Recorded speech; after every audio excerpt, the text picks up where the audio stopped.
ఇంకేమున్నాయండి కొత్త క్రైమ్‌లు మీ దగ్గర? అదర్ స్టేట్స్‌వి చేసినవి కూడా మేము చాలా డిటెక్ట్ చేసామండి. అదర్ స్టేట్స్ నుంచి లైక్ కంచరపాలెం ఏరియాలో ఒకే గ్యాంగ్ 17 అఫెన్సెస్ చేశారు. కంచరపాలెం లిమిట్స్‌లోనే వరుసగా అఫెన్సెస్ చేశాం. వాళ్ళని వెస్ట్ బెంగాల్ వెళ్ళి తీసుకొచ్చాం. మొమిన్ గ్యాంగ్ అని వెస్ట్ బెంగాల్ వెళ్ళి టీము వాళ్ళని పట్టుకొచ్చామండి. ఎందుకంటే వెస్ట్ బెంగాలోడు విశాఖపట్నం ఎందుకు ఎంచుకున్నాడట? డబ్బులు ఉంటాయన్నా, బంగారం ఉంటుందన్నా, వైజాగ్ కనెక్టివిటీ ఎక్కువ ఉందన్నా? కనెక్టివిటీ మెయిన్ కనెక్టివిటీ అదొక ఇష్యూ. ఇంకొకటి ఇంట్రెస్టింగ్ చెప్తాను. ఒక ఒరిస్సా అఫెండర్స్ వాళ్ళు ఇక్కడ ఒక లాడ్జ్లో దిగారు. దిగి ఒక బైక్ని రెంట్కి తీసుకున్నారు. స్టోలెన్ బైక్, అది కూడా ఫస్ట్ బైక్ దొంగతనం చేశారు.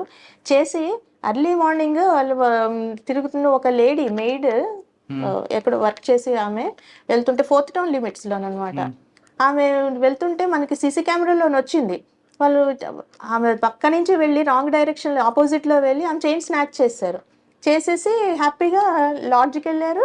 లాడ్జ్లోని డ్రెస్ చేంజ్ చేసుకున్నారు. ఆ బైక్ని అక్కడెక్కడో అబాండన్ చేసేసారు. హ్యాపీగా ట్రైన్ ఎక్కి వెళ్ళిపోయారు. అది మా పోలీసు, మా క్రైమ్ పోలీసు సీసీ కెమెరాస్ కంటిన్యూస్గా వాళ్ళ రూట్ ఎక్కడెక్కడని చూస్తే ఎర్లీ మార్నింగ్ జరిగింది. 5:30కో 6కో జరిగిందండి. అది ఈవినింగ్ అయ్యే టైంకి చెప్పారు, ఇట్లాగా కంటిన్యూస్గా మానిటర్ చేస్తేనే వాళ్ళు ట్రైన్లో వెళ్ళినట్టు ఉంది అని సిపి గారికి చెప్పారు. నాకు చెప్తే నేను సిపి గారికి చెప్పాను. సార్ వెంటనే అంతకుముందు సార్ రైల్వేస్లోని తన బ్యాచ్మేట్స్ వీళ్ళందరూ ఉండటంతో వాళ్ళందరిని అలర్ట్ చేశారు. నన్ను కోఆర్డినేట్ చేయమని చెప్పారు. అయితే ఫస్ట్ సమతా ఎక్స్ప్రెస్ అనుకున్నాం. సమతాకి వెళ్ళి ఉంటారు వీళ్ళు. అంటే ఆ సమత ఇప్పుడు ఎక్కడుంది అని చూస్తే ఒరిస్సాలోనే ఎక్కడో వచ్చి ఉంటుందని ఆ ఒరిస్సా దానికి మేము మాట్లాడాం అనమాట. సమతాకి ట్రాక్ చేస్తున్నాం మేము, ఎందుకంటే ప్యారలల్గా మేము లొకేషన్ కూడా తీసుకున్నాం. వాళ్ళ ఫోన్ నెంబర్స్ హోటల్లో దిగారు కదా, అక్కడ వాళ్ళ ఆధార్ కార్డు ఇవన్నీ అప్పటికే కలెక్ట్ చేసాం. అంటే అసలు ట్రాక్ చేస్తామని ఐడియా వాళ్ళకి లేదు.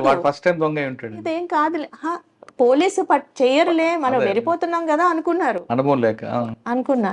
అయితే సమతా ఎక్స్ప్రెస్ మేము ట్రాక్ చేస్తున్నాం. ఇది వెళ్తుంది. అది చూస్తేనేమో టైమింగ్ ఏదో చేంజ్ వచ్చింది. మళ్ళాను ఈ సమత కావాలి అనేసి మళ్ళీ కాదు, హీరాకుడ్ ఎక్స్ప్రెస్ కాదు, ఇంకొక ట్రైన్ అనుకున్నాం. అది కూడా కాదు. ఇంకా ఫైనల్ గా హీరాకుడ్ ఎక్స్ప్రెస్ మ్యాచ్ అవుతుంది అనమాట. వాళ్ళ లొకేషన్, ఆ ఫోన్ లొకేషన్ బట్టి ట్రైన్ లొకేషన్ కూడా మ్యాచ్ అవ్వాలి కదా. ట్రైన్ లైవ్ తీసుకుంటున్నాము, వాడి ఫోన్ లైవ్ తీసుకుంటున్నాం.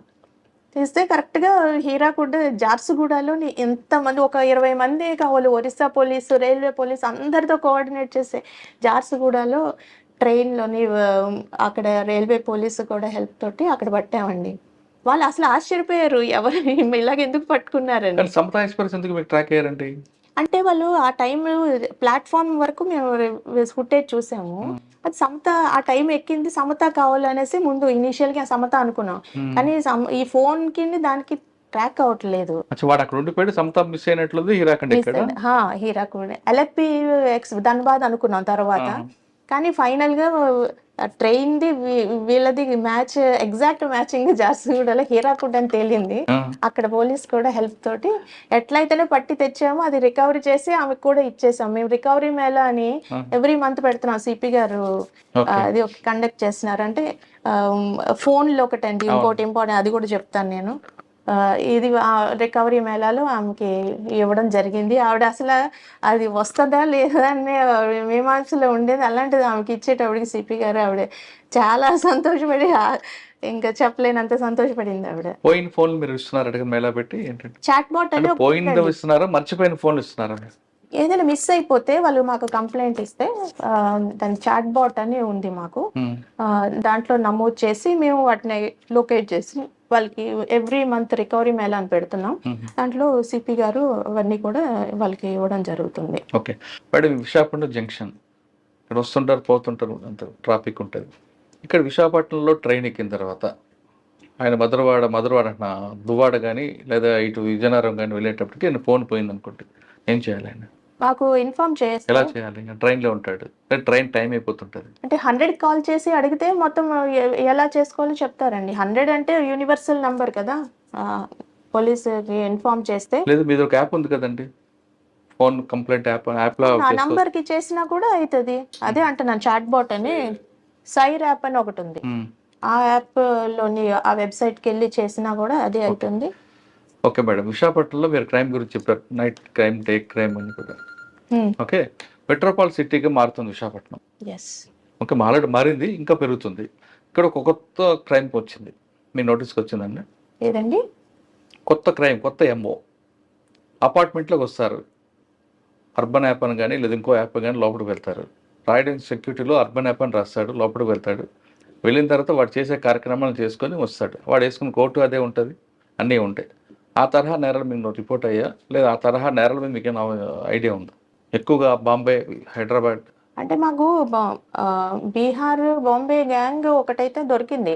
ఇలాగే అపార్ట్మెంట్స్లోని వెళ్ళి వాడు రెక్కీ చేస్తున్నాడు, పట్టుకున్నాం రీసెంట్గా. అంటే ఇప్పుడు కొత్తగా వచ్చేది ఏంటంటే యాప్స్లో వెళ్తున్నారు ఎవరైతే వస్తున్నారో, సెక్యూరిటీ వాళ్ళు కరెక్ట్గా వాళ్ళు క్రాస్ చెక్ చేయకుండా పంపిస్తున్నారు.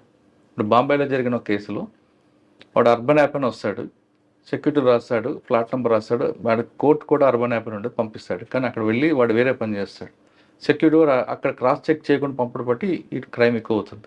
అందుకనే ఇప్పుడు ఇప్పుడు గేటెడ్ కమ్యూనిటీస్ అని కూడా కాన్సన్ట్రేట్ చేస్తున్నామండి. మనకి ఒకటి పిఎం పాలెం లిమిట్స్లో ఒకటి గ్రేవ్ అఫెన్స్ ఒకటి జరిగింది.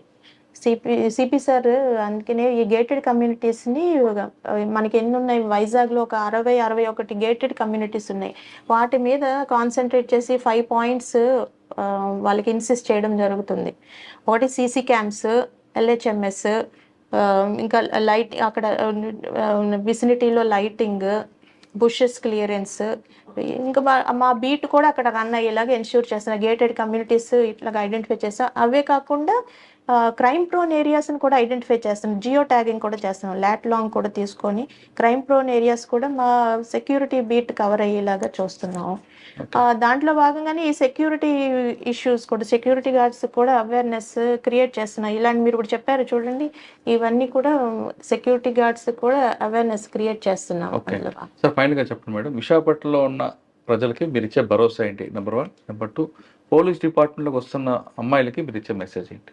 అంటే ప్రివెన్షన్ ఈజ్ బెటర్ కదండి. ప్రివెంటివ్ మెజర్స్ తీసుకోవడం మేము పబ్లిక్కి చెప్పేది ఏంటంటే, police always is at there service, but preventive measures కూడా తీసుకోవడం పబ్లిక్ చేస్తే మంచిది. ఇప్పుడు మేము ఎల్హెచ్ఎంఎస్ని బాగా ముందు పెడుతున్నాం. అంటే దాన్ని ఎక్కువగా యూస్ చేయాలని మేము చెప్తున్నాం. లాక్డ్ హౌస్ మేనేజ్మెంట్ సిస్టమ్ అని, అవి ఎవరైనా బయటకు వెళ్ళినప్పుడు మాకు ఇంటిమేట్ చేస్తే ఆ యాప్, ఆ కెమెరాస్ ఇవన్నీ కూడా మేము కంటిన్యూస్ సర్వేలెన్స్ పెడతాం. కాబట్టి వాళ్ళకి హెచ్బీలు కానీ బర్గ్లరీ జరగకుండా, బ్రేకింగ్ జరగకుండా అది ఒకటి. ఇంకా స్నాచింగ్స్ ఇవన్నీ ప్రివెంట్ చేయాలంటే ఒంటరిగా వెళ్తున్నప్పుడు కానీ ఎక్కువగా ఆర్నమెంట్స్ ఇవంతా ఓవర్లీగా అంత కొంచెం కేర్ఫుల్గా ఉండమని చెప్తుంటాం. కానీ బంగారం వేసుకోవద్దంటే మరి మీలాంటి మహిళలు ఒప్పుకోరు కదండి. వేసుకోవద్దని చెప్పం కానీ కొంచెం కేర్ఫుల్గా, అలర్ట్గా ఉండాలి. మన పరిసరాలకి అలర్ట్గా ఉండాలి. డార్క్ ఏరియాస్ ఉన్నప్పుడు అందుకనే మేము ప్యారలల్గా ఈ లైటింగ్ ఇవన్నీ ఇంప్రూవ్ చేయడానికి కూడా జీవీఎంసీ అథారిటీస్తో కూడా సిపి గారు మాట్లాడుతున్నారు. సో అవి చేస్తున్నాం. బంగారం ఎక్కువ వేసుకున్న చీరకు మొత్తం కప్పుకుంటే ఏ ప్రాబ్లం ఉండదేమో కదండి. అలాగని మనం రెస్ట్రెయిన్ చేయలేం కదా. కొంచెం అలర్ట్గా ఉండాలి, మన పరిసరాలకి అలర్ట్గా ఉండాలి. ఏమైనా ప్రాబ్లం వస్తే ఇమీడియట్గా పోలీస్కి ఇన్ఫార్మ్ చేయాలని కూడా అంటున్నాం. ఓకే, ఇంకా అమ్మాయిల గురించి మెసేజ్ చెప్పండి. అమ్మాయిలు మనం ఎవరికి తీసిపోమని ఒకటి, మనల్ని మనం నమ్మాలి. ఎందుకంటే దేంట్లో నిజంగానే తీసిపోరు.